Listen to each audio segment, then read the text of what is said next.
Kita semua kenal wajah ini, simbol kebebasan, pahlawan Amerika yang menyatukan bangsa.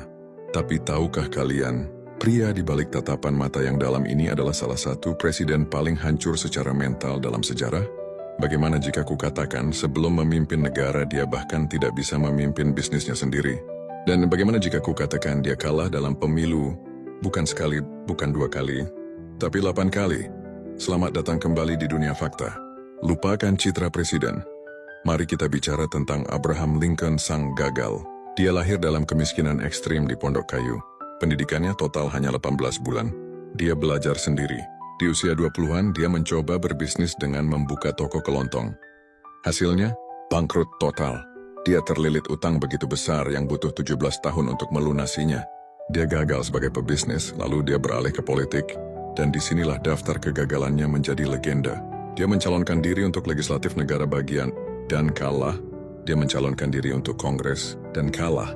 Dia mencalonkan diri untuk Senat, dan kalah. Dia mencalonkan diri sebagai wakil presiden, dan kalah. Dia mencalonkan diri untuk Senat lagi, dan kalah. Selama 20 tahun hidupnya adalah kegagalan politik beruntun. Tapi kegagalan terbesar Lincoln bukanlah di politik, tapi di dalam jiwanya. Dia menderita depresi berat atau yang saat itu disebut melankolia. Ini bukan sekadar sedih. Dia pernah jatuh cinta pada seorang wanita bernama Anne Rutledge. Saat Anne meninggal tiba-tiba, Lincoln hancur berkeping-keping. Teman-temannya harus menyembunyikan semua benda tajam, pisau, silet, dan pistol, karena takut Lincoln akan bunuh diri. Di atas semua itu, dia dihina tanpa henti. Lawan politik dan media mengejek penampilannya. Mereka memanggilnya gorila, babon, dan si muka jelek. Mereka bilang dia terlalu tinggi, terlalu kurus, dan terlalu aneh untuk menjadi pemimpin. Gagal bisnis 8 kali kalah pemilu, patah hati, dan depresi berat. Bagi kebanyakan orang ini adalah akhir, tapi tidak bagi Lincoln. Setelah 2 dekade penuh penolakan, hinaan, dan kegelapan mental, pria yang sama, pria yang bangkrut dan depresi ini, memutuskan untuk mencalonkan diri.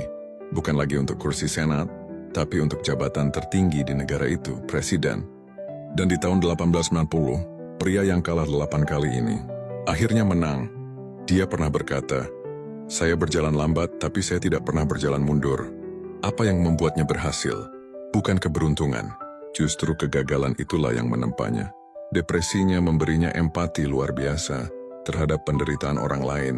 Kegagalan bisnisnya mengajarinya arti utang dan tanggung jawab. Dan 8 kekalahan pemilunya mengajarinya ketekunan yang tak terbayangkan. Fakta hari ini, jalan menuju Gunung Rushmore seringkali dibangun di atas tumpukan kegagalan. Kegagalanmu tidak mendefinisikan siapa kamu, tapi apa yang kamu lakukan.